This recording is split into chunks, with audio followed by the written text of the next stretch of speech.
is me running in 5 and 10k races. This is the face of pain. It's a weird, enjoyable pain, but it's still pain.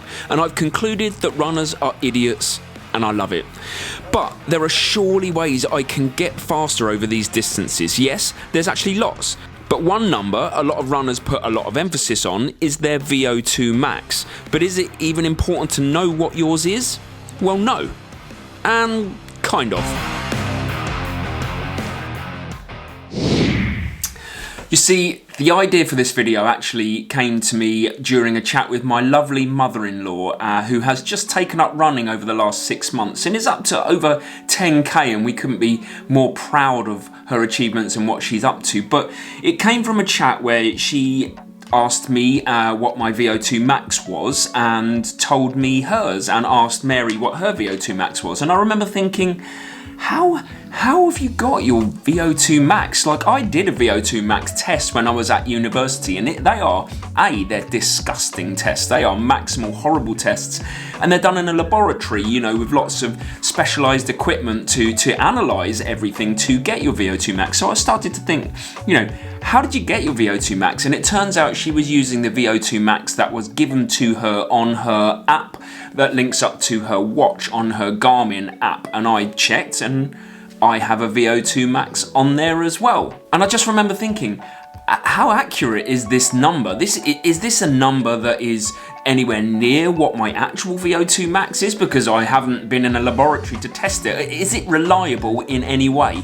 You know, there's a certain part of me that just feels like this Garmin app is. I can only draw similarities with like David Brent. You know how he tries to blag his way out of things. Excuse me, Sportswatch. Can you tell me how you've managed to calculate something that usually gets tested in a lab with very expensive oxygen analyzing equipment? No. He fears my methods because he doesn't understand my methods. You know, human nature, the unknown, sure, but relax. You know, I don't want all this. What are you doing? What are you doing? How are you doing it? No. Well, that doesn't make any sense at all. How have you arrived at this number? What method did you use to arrive here? It's all up there. But it's not all up there, is it? Most of it is. Surely a proper laboratory test rather than a guesstimate is better. There you go. What is better? Because I could show you a graph of people versus task and where does the line go. I just don't know how you've arrived at this number, and I just feel like you could be misleading people. Ooh, you're hard showing off. And that's how I feel about smartwatches and how they calculate VO2 max. But before you jump on me and tell me that VO2 max is important, it is. I agree. But my argument here is knowing your own VO2 max is nowhere near as important as knowing how to train your VO2 max and what VO2 max is. So let's start with what it is. Simply put, your VO2 max is the max volume of oxygen that your body is able to take in and crucially use from the atmosphere into the lungs and then through the heart to the muscles. And that's calculated over 1 minute. And the important bit here is not how much oxygen you can breathe in, it's how much you can actually use in order to help your swim, bike, or run. The only true way of knowing your VO2 max is by completing a disgusting maximal test in a lab with a mask attached to your face that can analyse how much oxygen you breathe back out as your exercise gets harder because your body's unable to use it. But VO2 max on your fitness app is just another number if you let your watch tell you what it thinks it is. It's like trying to calculate your max heart rate by taking 220 minus your age. Let's take a random age. Minus a random age. So letting your watch make its best guess is just that, a best guess. So unless you can be bothered to go to a lab and have a proper test done, I'd suggest that simply knowing that you have a VO2 max is enough. And once you know it's there, you can go about training it. But be warned, it's actually not a great predictor of performance. If we took two people with exactly the same VO2 max, they're actually unlikely to perform the same way in a race. let's say person A is a runner who has a nice running technique. We call it running economy. They're efficient, and they also have a higher lactate threshold, and that is to say that they can run for longer at the same intensity or speed as person B before the lactic acid starts to accumulate in their leg, enough to make them have to slow down. You can see that straight away, even with the same VO2 max, the outcome in a race is going to be very different.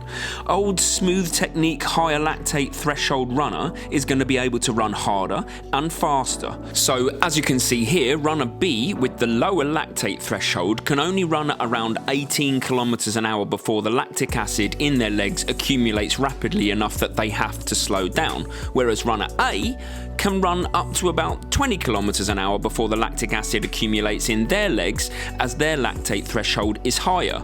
Remember, these both have the same VO2 max. So working on VO2 max is important, but it's only one factor to consider when you're trying to improve your own performance. The good thing is that we can improve VO2 max in a number of ways. We can train above it during interval sessions to drag it upwards, or we can actually train well below it during base or zone 2 sessions and push it up from down there, especially if we're newer to running. And we can even train around it in slightly longer intervals over time so that it increases.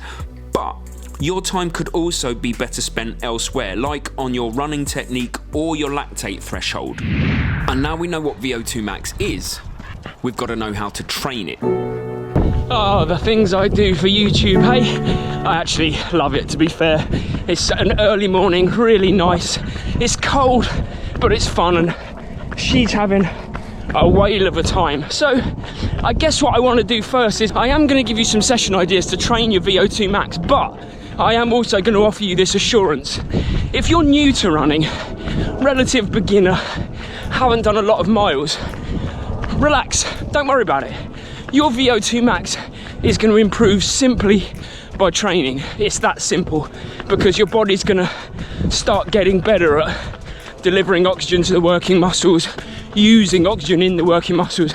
It's just naturally going to do that. So you don't have to get specific about VO2 max training, because I'm not going to lie to you, VO2 max training is pretty grim. So relax, go out, run, enjoy, smile, train in the base zones and be happy. That's piece of advice number 1. Hello, horses. Okay, so you've been running for a while and you want to consider adding some VO2 max sessions into your week. Now, let's just set the standard here in terms of how often you do them and how hard you go when you do them, because as I said before, they're pretty hard sessions. So I'd suggest really you only need to be thinking about once every 1 or even 2 weeks with a VO2 max session. And the pace that you run at when you're running the hard intervals is, I would say, around your how hard can you run for 1.5 kilometers or a mile, that type of pace. And if you don't know, just go out for a 6-minute run as hard as you can and take that pace into your intervals. Okay, right, the first session I'm going to give you can be done on track, it can be done on road, or it can be done off-road here, and I'm going to give you the tools that you need to adapt the session to suit your ability level, your needs. Really, with VO2 max, they suggest that you need to be at least running for 2 minutes, if not 3, to actually work your VO2 max. So consider that first, so you can adapt the session as suits. And they also say, really, you only need to be running within the whole session. You only need to be running between 12 and 20 minutes at VO2 max. I would suggest for new runners, you're looking at 12, and for more experienced runners, you're looking at 20 minutes. And the easiest way to guarantee that you're running for the right amount of time is to do it by time rather than distance. So when you're starting out, maybe a session like 4 lots of 3 minutes at VO2 max pace and 3 minutes in between each rest, walk or slow jog, and you can build that up as well. So you can walk when you're completely new to the sessions, and then you can go to a slow jog when you have a bit more experience, and that is 12 minutes right there of running at VO2 max pace. Really nice and simple. Make sure you get the warm up and the cool down in as well. And And if you're a more experienced runner, or you have access to the track, you could consider doing sessions like 5 lots of 1 kilometre hard, followed by the same amount that it took you to run in terms of time as your recovery. But of course, that depends on how fast you can run a kilometre at this point in time. And if you can't run a kilometre in under 6 minutes yet, just consider doing 3 minutes, 2.5 minutes, 2 minutes hard on repeat with the same amount of recovery. I mean, these are sessions you can create, you can play around with, as long as you stick to the general rules of a VO2 Max session. And the second session idea, style, I don't know why, I'm not actually going to do this because it's horrible, but if you look at that, that is a hill that will probably take me 2 minutes to run up. And that's as simple as that. Maybe I do that 4 or 5 times, 2 minutes up, slow jog recovery back to the start, make sure your heart rate has recovered, and go again. You don't need to run for 3 minutes up a hill because you're changing the mechanics of how you run as well. And obviously it's that much more stressful whilst you're going up a hill. So 5 lots of 2 minutes up a hill, walking back.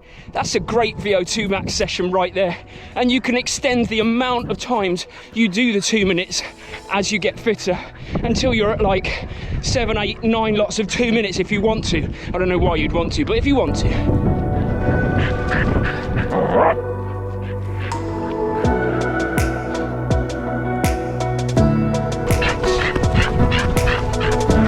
Also, the going downhill bit on hill reps is mega fun.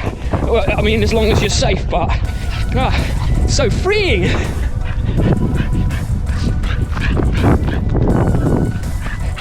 She's having a wonderful time.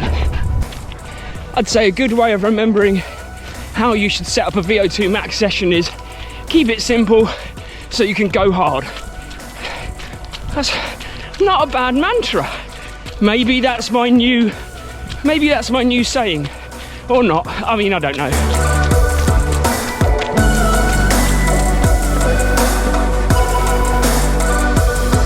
I mean, it is hard on the legs, but I'll let Winnie do the ice bath bit.